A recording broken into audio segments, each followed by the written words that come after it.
IAS institute నిర్వహిస్తున్న all India scholarship exam pass అవ్వండి. 2 years ఫీజులో 50% మాత్రమే పే చేయండి. Welcome to Suman TV.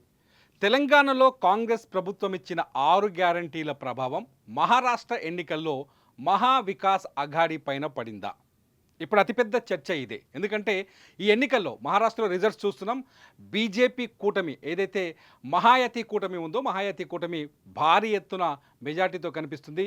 భారీ ఎత్తున సీట్లు వచ్చే అవకాశం కనిపిస్తుంది. బీజేపీ లార్జెస్ట్ పార్టీగా అవతరించే అవకాశం కనిపిస్తుంది. అయితే ప్రధానమంత్రి నరేంద్ర మోదీ చేసిన కామెంట్స్ చాలా కీలకంగా మహారాష్ట్రలో పనిచేసినట్టుగా తెలుస్తున్నాయి.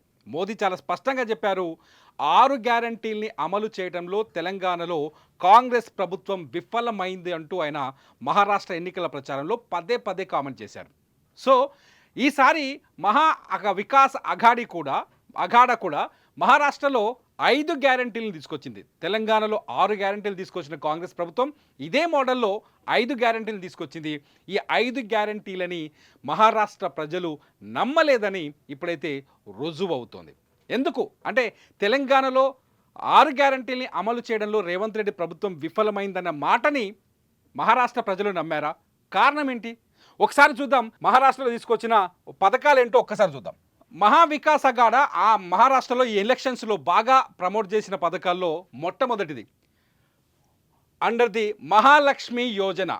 మహాలక్ష్మి యోజన మన దగ్గర ఏదైతే మహాలక్ష్మి పథకం ఉందో 6 గ్యారంటీల్లో తెలంగాణలో మహాలక్ష్మి పథకం ఏదైతే ఉందో అదే పథకాన్ని మహాలక్ష్మి యోజన కింద ఇక్కడ అమలు చేశారు. మహాలక్ష్మి యోజన కింద ఏమిచ్చారు వాళ్ళు? ప్రతి మహిళ నెలకి 3,000 రూపాయలు ఫండ్ అంటే ఫైనాన్స్ సపోర్ట్ చేస్తామని, ఆర్థిక సహాయం చేస్తామని చెప్పారు. ప్రతి మహిళకి నెలకి 3,000 రూపాయల ఆర్థిక సహాయం చేస్తామని చెప్పారు. అట్లాగే ఫ్రీ బస్సుల్లో ఉచిత రవాణా కల్పిస్తామని చెప్పారు. సేమ్ ఇప్పుడు తెలంగాణలో కూడా గతంలో మహాలక్ష్మి పథకం కింద ఇదే మహాలక్ష్మి పథకం కింద తెలంగాణలో కాంగ్రెస్ పార్టీ ఇచ్చింది కూడా సేమ్ అదే హామీ.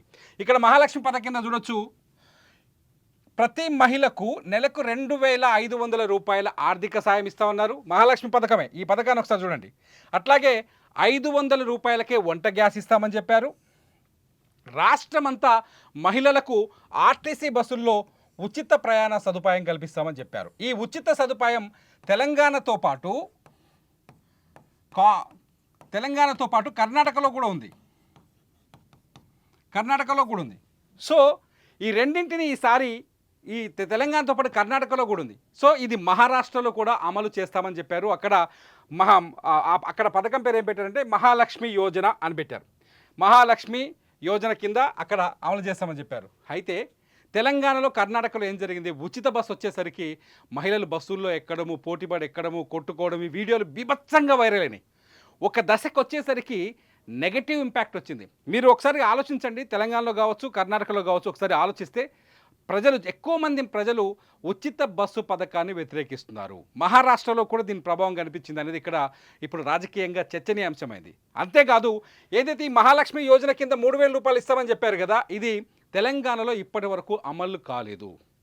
తెలంగాణలో అమలు చేయలేదు. రేవంత్ రెడ్డి ప్రభుత్వం ఇప్పటివరకు మహిళలకి 2,500 రూపాయల ఆర్థిక సాయం అందిస్తాం ప్రతి నెల అనే మాట పైన స్పందించలేదు, మాట్లాడలేదు, ఆ పథకం గురించి చర్చించలేదు, ఆ పథకం పైన ఇంతవరకు డిస్కషన్ లేదు. ఈ ఎఫెక్ట్ ఖచ్చితంగా మహారాష్ట్ర ఎన్నికల్లో చూపించిందనేది ఇప్పుడు రాజకీయంగా తీవ్రమైన చర్చనీయాంశమైంది. ఇకపోతే రెండోది వచ్చేసి farmers will get loans up to 3 lakhs and incentive of 50,000 for repaying of the loan. ఎవరైతే రైతులు, మహారాష్ట్రలో మహిళల తర్వాత అత్యంత ప్రభావం చూపించింది ఈసారి ఎన్నికల్లో రైతులకి ఎవరైతే 3 లక్షల రూపాయల లోన్ తీసుకొని రీపేమెంట్ చేస్తారో వాళ్ళకి 50,000 రూపాయల సబ్సిడీ ఇస్తామని చెప్పారు. 50,000 రూపాయలు రద్దు చేస్తామని చెప్పారు. తెలంగాణలో అదే రుణమాఫీ అటుపోతే ఇంకొక రకంగా కనిపించింది. అక్కడ 3 లక్షలు ఎవరైనా అప్పు తీసుకున్నారనుకోండి, బ్యాంక్ లోన్ తీసుకున్నారనుకోండి, వాళ్ళకి 50,000 తగ్గిస్తామని చెప్పారు. తెలంగాణలో ఏం చేశారు? రైతు రుణమాఫీ చేశారు. ఈ యాంగిల్లో ఒకసారి చూడండి. మీకు తెలంగాణలో రైతు దగ్గరకు వచ్చేసరికి ఇక్కడ రైతు భరోసా కింద రుణమాఫీ పథకం తీసుకొచ్చారు. ఏటా కౌలు రైతులకు ఎకరానికి 15,000 రూపాయల పెట్టుబడి సాయం అందిస్తాం. అట్లాగే ఏటా వ్యవసాయ కూలీలకు 12,000 రూపాయల ఆర్థిక సాయం అందిస్తాం. వరి పంటకు అదనంగా 500 రూపాయల బోనస్ ఇస్తామని చెప్పారు. అట్లాగే రుణమాఫీ చేస్తామని చెప్పారు. తెలంగాణ ప్రభుత్వం ఇక్కడ రుణమాఫీ ప్రక్రియను చేపట్టింది. 18,000 కోట్ల రూపాయలు రుణమాఫీ కింద ఇచ్చింది. ఇంకా 13,000 కోట్ల రూపాయలు రుణమాఫీ బాకీ ఉంది. ఈ ప్రభావం మహారాష్ట్ర రైతులు ఆలోచించి ఉంటారనేది రాజకీయంగా ఇప్పుడు జరుగుతున్న చర్చ. అంతేకాదు తెలంగాణలో ఏం చెప్పింది, ఎకరానికి 15,000 రూపాయల పెట్టుబడి సాయం అందిస్తామని చెప్పింది.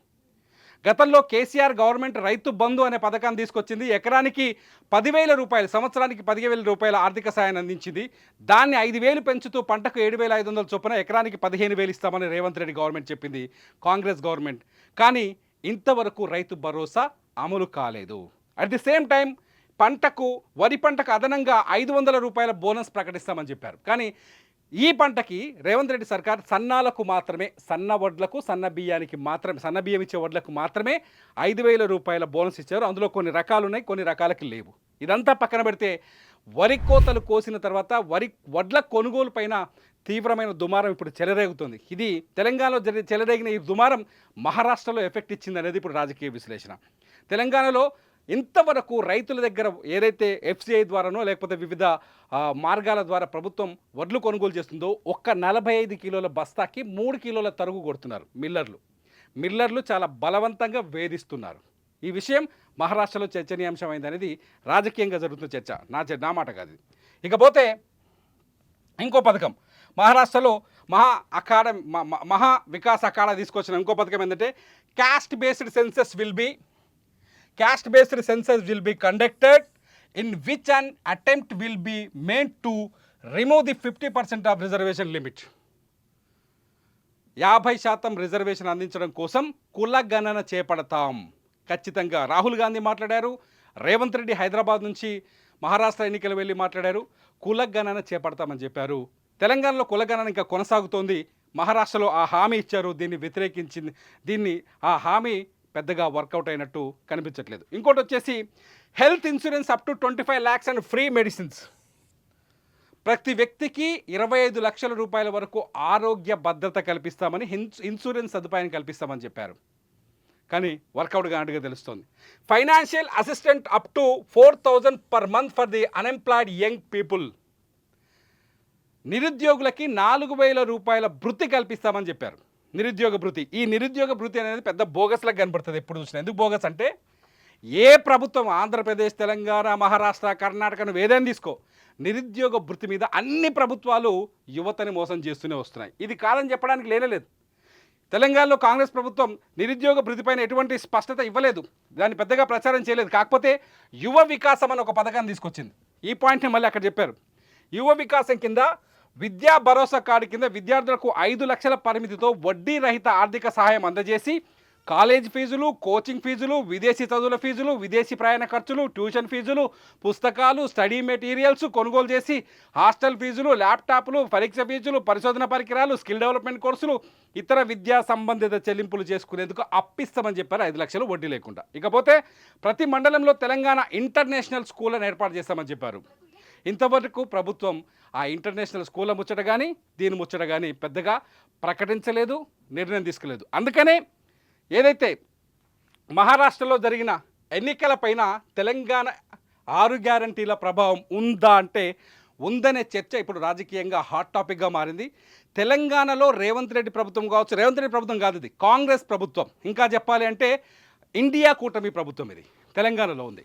ఇండియా కూటమి తెలంగాణలో హామీలని ఇంకా పూర్తి స్థాయిలో అమలు చేయలేదు, ఇది విఫలమవుతుంది, కాంగ్రెస్ ఇచ్చిన హామీల్ని అమలు చేయదు అనే ప్రచారాన్ని బీజేపీ బలంగా మహారాష్ట్రలో చేసింది. మహారాష్ట్రలో బీజేపీకి ఇది బాగా కలిసి వచ్చింది. ఇది నిజంగా ఈ ఎఫెక్ట్ ఉందని మీరు కూడా అనుకుంటున్నారా? అయితే ఈ వీడియో కింద కామెంట్ చేయండి.